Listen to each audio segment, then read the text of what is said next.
যে এটা 4 মাস আপনি বাড়িতে থাকতে পারবেন। 4 মাসের যদি বেশি থাকে তাহলে আপনার কাফিলের কাছে আপনাকে অনুমোদন করতে হবে। একটা এক্সিট পেপার লাগবে। এই পেপারটা যদি দেয় তাহলে আপনি 4 মাসের বেশি থাকতে পারবেন। অসুবিধা নেই। কুয়েতে অনুমতি দিতে হবে আপনাকে। অনুমতি আর যদি আপনার কুয়েতে চাইলে 4 মাসের মধ্যে আপনি ক্যান্সেল করে দিতে পারবে। ঠিক আছে, আপনার জিজ্ঞাসা করা লাগবে না, ক্যান্সেল করে দিতে পারবে। 4 মাস আপনার যদি বেশি থাকেন তাহলে অটোমেটিক ভাবে ভিসাটা ক্যান্সেল হয়ে যাবে। এই জন্য করণীয় কুয়েতের সাথে যোগাযোগ রাখতে হবে। অবশ্যই কুয়েতের সাথে যখন যোগাযোগ আপনি রাখতে বাড়িতে হবে। যাবেন তখন আপনি বলবেন আমি বিয়ে করতে যাচ্ছি, হয়তো বা 4 মাসের বেশি থাকবো বাড়িতে, তাহলে সে আপনাকে একটা এক্সিট পেপার দিবে। সেই এক্সিট পেপার দিলে আপনি 4 মাসের বেশি থাকতে পারবেন। আসসালামু আলাইকুম। ওয়ালাইকুম সালাম। রাহমাতুল্লাহ। কেমন আছেন? আছি আলহামদুলিল্লাহ ভালো। আপনি দেশের বাড়ি কোথায় ভাইজান? দেশের বাড়ি কুমিল্লা। কত বছর আগে কোথায় আসছেন? আসছি তো 8.5 বছর হয়েছে। 7-8 বছর। কি বিষয় নিয়ে আসছিলেন? আসছি আপনার family house driver. House driver. জি। এখনো কি হাউস ড্রাইভিং করেন? যে এখন হাউস ড্রাইভারি করে ওই বাসায় করে। কত বছর করতেছেন? এই যে আসছি ওইখানে ওইখানে আসছেন, হ্যাঁ? জি। তো আপনি যেহেতু এত বছর হাউস ড্রাইভিং করেন, ওই বিষয়ে আপনার একটা ভালো অভিজ্ঞতা আছে। যারা আমাদের ভিডিওগুলো দেখবে, দেশ থেকে আসতেছে নতুন, তারা কিন্তু অনেকে প্রশ্ন করে ভাই কুয়েত হাউস ড্রাইভিং এর কাজটা কিরকম, বেতন কিরকম, ডিউটি কিরকম, মানে এই বিভিন্ন নানা ধরনের প্রশ্ন করে আমাদেরকে। তো এই বিষয়ে একটু কথা বলেন, আসলে আপনার স্যালারি কিরকম, সুযোগ সুবিধা নিয়ে এই বিষয়ে। স্যালারি বলতে ভাই এটা হচ্ছে আপনার নসিব প্রথমত, আর আপনি কার মাধ্যমে আসতেছেন ওইটা আগে দেখতে হবে। ঠিক আছে, অনেকে দালালের মাধ্যমে আসে, দালালে বলে একটা করে একটা। ঠিক আছে, আপনি এখন সর্বনিম্ন আপনার যদি ড্রাইভারি বিষয় আসে 80 দিনার থেকে 100 দিনার, আর যদি একটু ভালো হয় পুরান লোক হইলে আর একটু ভালো হয় 120 দিনার বা 140 দিনারও দেয়। ঠিক আছে, তো আমি মনে করেন যখন আসছি তখন আমি একবারে অনেক কমে আসছি, তো এখন আছি আলহামদুলিল্লাহ মোটামুটি ভালো আছি। আপনার বাসা ভালো হইলে মনে করেন যে আপনার ভালো হয়। দেখা যাচ্ছে অনেকে মালিকে যদি ভালো জানে আপনাকে বেতন তাড়াতাড়ি বাড়াই দেয়, এরকমই চলে আর কি। ডিউটির ক্ষেত্রে কিরকম? ডিউটি ভাই এটা আপনার কোনো টাইম টেবিল না, 24 ঘন্টা আপনি ধরে রাখতে হবে আপনার ডিউটি। ঠিক আছে, মনে করেন আমি খাওয়া দাওয়া করে রাত্রে শুয়ে গেছি, তারপর আবার ডিউটি আসছে, বাজারে যাইতে হবে, অমুক জায়গায় যাইতে হবে, এটা কোনো টাইম নেই। এটাকে বলে লাভ নেই যে 8 ঘন্টা ডিউটি 10 ঘন্টা ডিউটি। আপনার 24 ঘন্টা ডিউটি ধরে রাখতে হবে। কোনোদিন দেখা যাচ্ছে 2 ঘন্টা ডিউটি করে না, কোনোদিন দেখা যাচ্ছে 14 ঘন্টা ডিউটি করে, এটা এরকম মানে নির্দিষ্ট কোনো টাইম না, নেই। নির্দিষ্ট কোনো টাইম নেই। আর ছুটির ব্যাপার, মানে ছুটি ছুটি কিরকম? আপনার মাসে 2টা ছুটি, 2 শুক্রবার আপনার ছুটি পাই আমি 2 শুক্রবার ছুটি কাটাই আর কি। 2 শুক্রবার। আর এমনি আপনার 2 বছর পর আপনি যদি মালিক ভালো হয় 2 বছর পর আপনাকে টিকিট দিবে, আপনি দেশে যাইতে পারবেন। আপনাদের এই যে খরচ বরচ এগুলা বহন করে কে? থাকা, খাবার, বিভিন্ন না, খরচ আছে? থাকা খাওয়া আপনার মালিকে দেয়, তারপরে আকামা মালিকে দেয়, বাস। ওইটা আমার শুধু আমার পার্সোনাল যে খরচগুলো এগুলো আমার নিজের মনে করেন। আর অনেক সময় আমাদেরকে প্রশ্ন করে ভাই আমি যে বাসায় যাম, আমি তার খাবার খেতে পারি না, অভ্যস্ত না, তখন আমার করণীয় কি? না, এটা তো আপনার আমি তো প্রথমে খাওয়াবার দেখে আমি কান্না করে দিছি, ওই কথা তো বলে লাভ নেই। অভ্যাস হয়ে যাবে আপনার কুয়েতের ঘরে খাওয়া খাইতে খাইতে অভ্যাস হয়ে যাবো। অনেক বাসায় আছে আপনি নিজে ফাঁকাই খাওয়ার ব্যবস্থা থাকে, তাই সেটা হচ্ছে আপনার নিজের ইচ্ছা। যদি আপনি বলেন যে ভাই আমি নিজে ফাঁকাই খাবো, সেটা আপনি খাইতে পারেন, সমস্যা নাই। কিন্তু আমি ফাঁকাই খাই না, আমি কুয়েতে ঘরে খাই। নিজে যদি ফাঁক করে ওই ক্ষেত্রে যে খরচ বরচ আছে, মানে কুয়েত থেকে খরচ বরচ টাকা দেয় কুয়েতে খাবারের নিজে টাকা? যদি আপনি ফাঁকাই খান, কুয়েতে যদি কোনো খাবার না দেয়, ওই ক্ষেত্রে অনেক কুয়েতে আছে 20 দিনার দেয়, কেউ হচ্ছে 10 দিনার দেয়, কেউ আছে আপনার যা যা লাগে সবগুলো বাজার করে দেয়, আপনি নিজে ফাঁকাই খান। মালিক অনুযায়ী। এটা মালিকের উপর নির্ভর করে। আর আপনারা যখন 2 বছর পর একটা ছুটি পান, হ্যাঁ, জি, 2 বছর পর আসা যাওয়ার টিকিট টাকা 80,000 টিকিটে মালিকে দেয়। তো দেখা গেছে আপনারা 1 মাস 2 মাস 3 মাস দেশে আছেন, তো ওই ক্ষেত্রে কি আপনাদের কোনো স্যালারি আছে? না না না, ওটা আমার পাশে 2-3টা বাসা আছে, ওদের বাসায় আবার আপনার দেয়, স্যালারি দেয়। আপনার ছুটিতে গেলে 2 মাসের স্যালারি দেয়, কিন্তু আমি যে বাসায় আছি ওই বাসা কোনো স্যালারি দেয় না। মানে টিকিট সব বাসা দিয়ে- সব সমান না, হ্যাঁ? না, সব বাসা সমান না। এটা হচ্ছে ওই একটাই বললাম যে আপনার নসিব যদি ভালো হয় তাহলে আপনার সব দিকে ভালো হবে, নাহলে কিছু আপনি পাবেন কিছু পাবেন, এতটুকু ডিফারেন্স।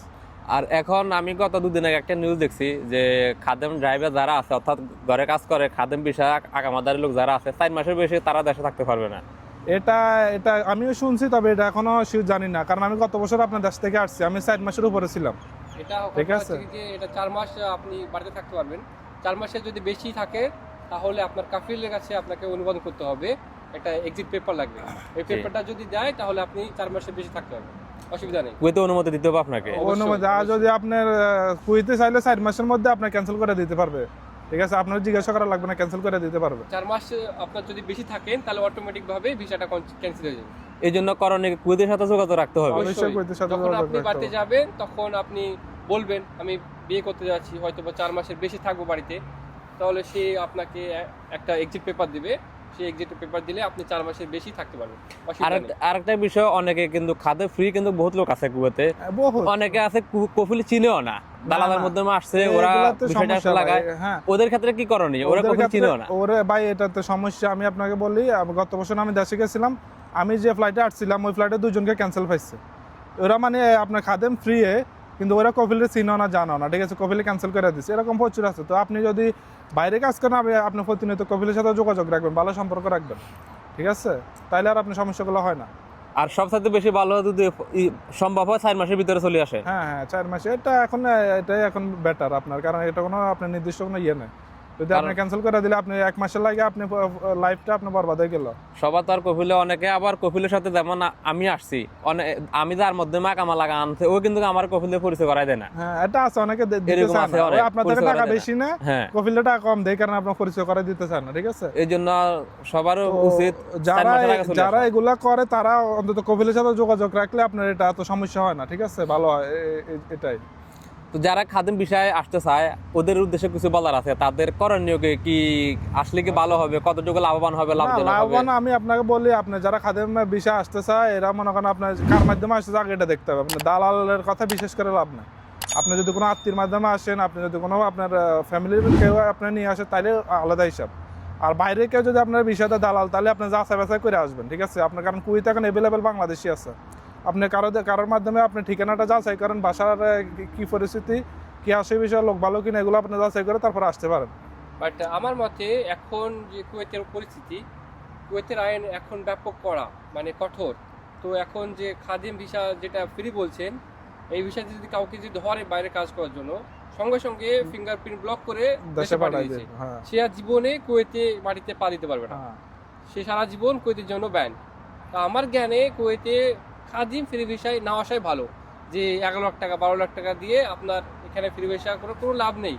আর এখন যারা বর্তমানে আছে তাদেরই তো কাজ পাওয়া মুশকিল। তো আমার জ্ঞানে 12 লাখ টাকা দিয়ে আপনি বিজনেস করেন, না হলে 12 লাখ টাকা দিয়ে আপনি ইউরোপে যান। তাছাড়া কুয়েতে প্রতিদিন আইন পরিবর্তন হতেছে কিন্তু। এটা অবশ্যই। এদের প্রতিদিন আইন আর পরিবর্তন। বিশেষ করে এখন যারা ড্রাইভিং করতেছে তাদের জন্য আরো কঠোর হয়ে এখন গেছে। আপনার সিগন্যালে আপনার রাস্তা অনেক সমস্যা, এগুলো আপনার খুব কেয়ার করে চলা লাগে, ঠিক আছে। সিগন্যালে ফোন হাতে নিতে পারবো না, মানে বিভিন্ন রুল করে দিচ্ছে এটা তারা। প্রচুর। এখন আগে যেটা আপনার 2000 টাকা ফাইন ছিল, এটা এখন আপনার 20,000 টাকা ফাইন করে রাখছে, কিছু করে না। ডাবল করে দিচ্ছে। হ্যাঁ, আবার এই যে আকামার ক্ষেত্রেও টাকাগুলো বাড়া দিচ্ছে, এই অবশ্যই। নিউজটা শুনছেন? কিছুদিন আগে আপনার ইন্স্যুরেন্সের জন্য যে এখানে আর 8 নম্বর ভিসা ছিল, ইন্স্যুরেন্সের জন্য 50 কেডি ছিল, এখন 100 দেনা করেছে। আগে যেমন ভিসা পেপার বার করতে 3 কেডি লাগতো, এখন 10 কেডি করেছে। 30 কেডি, এখন 30 কেডি করছে।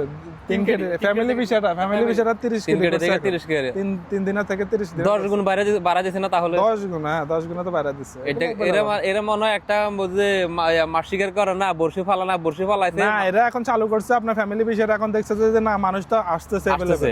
এই কারণে এরা আপনার ফাইনটা বাড়াই দিচ্ছে, ঠিক আছে। তো এটা তারপরে মানুষ আসবে ভাই, এখানে যাদের কাছে টাকা আছে এরা ফ্যামিলি এরা নিয়ে আসবে, অবশ্যই, ঠিক আপনি আছে? আর আমি আনতে পারবো এরা না আপনার এগুলা। 30 দিনে 50 দিনে হিসাব করবো না। ঠিক আছে। তো আর এই যে ঘরে যদি আসে কেউ, ঘরের বিষয় নিয়ে আসে, এই ক্ষেত্রে বিষয়টা কি কত টাকা দাম হতে পারে?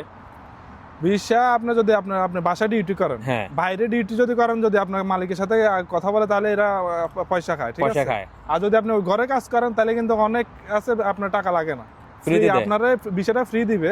কিন্তু আপনি যার মাধ্যমে আসতেছেন, এই আপনার থেকে মনে করেন 2 লাখ 4 লাখ 5 লাখ টাকা নিতেছে, কিন্তু যে মালিকের থেকে ভিসাটা নিচ্ছে, কিন্তু মালিক কিন্তু 1 টাকা নেয় না। অনেক ফ্যামিলি মালিকে জানেও না। অনেক মালিক আছে আপনার টিকিটের টাকা দিয়ে দিবে, টিকিটের টাকা দিয়ে দেয়, যে আপনি দেশের থেকে নতুন আসছেন আপনার টিকিটের টাকা দিয়ে দিবে, কিন্তু যার মাধ্যমে আপনি আসতেছেন সে তো আপনাকে মনে করেন দিতেছে না টিকিটের টাকা। এই যে 4-5 লক্ষ টাকা দিয়ে খাইতেছে, এগুলো কিন্তু দ্বিতীয় পক্ষ নিয়ে যাচ্ছে। হ্যাঁ, এগুলা ওই রকম বিশের বিজনেস এরকম। হ্যাঁ, এটা আর কিছু বলার আছে ভাই দেশের উদ্দেশ্যে, দেশের মানুষের উদ্দেশ্যে? দেশের মানুষের উদ্দেশ্যে ভাই, দেশকে তো অনেক মিস করি ভাই, ঠিক আছে। আসছি 1 বছরে, তারপরে মন চায় এখন যাইতে। আবার ইলেকশন আসতেছে ভাই, ভোট দেওয়ার জন্য ইনশাল্লাহ এখানে করছি, আপনার নিবন্ধন করছি অনলাইনে, ইনশাল্লাহ বাংলাদেশকে ভোট দেবো।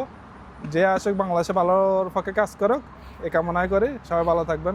আমরা মার্কা দেখে না, আমরা প্রার্থী দেখে ভোট দেব।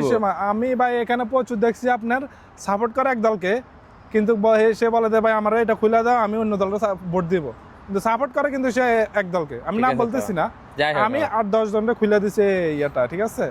তো সবাই মনে করেন নিজে থেকে এসে বলে ভাই আমার একটু খুলে দাও, আমি ভোট দিব, কিন্তু যে দলকে সে সাপোর্ট করে ওই দলের ভোট দিব না। আমি বলছি ভাই আপনার নাগরিক অধিকার, আপনি ভোট দিতে পারেন, এই অবশ্যই জন্য খুলে দিচ্ছি ইনশাআল্লাহ। ভালো কিছু আশা করি বাংলাদেশের মানুষের কাছ থেকে, বাংলাদেশের নেতাদের কাছ থেকে ইনশাআল্লাহ আমরাও সেটাই চাই, বাংলাদেশ সুন্দরভাবে চলুক। ইনশাআল্লাহ। তোকে ভাই আল্লাহ হাফেজ, আপনার মূল্যবান মতামত দেওয়ার জন্য। আসসালামু আলাইকুম। আপনাকে অনেক অনেক ধন্যবাদ। আসসালাম।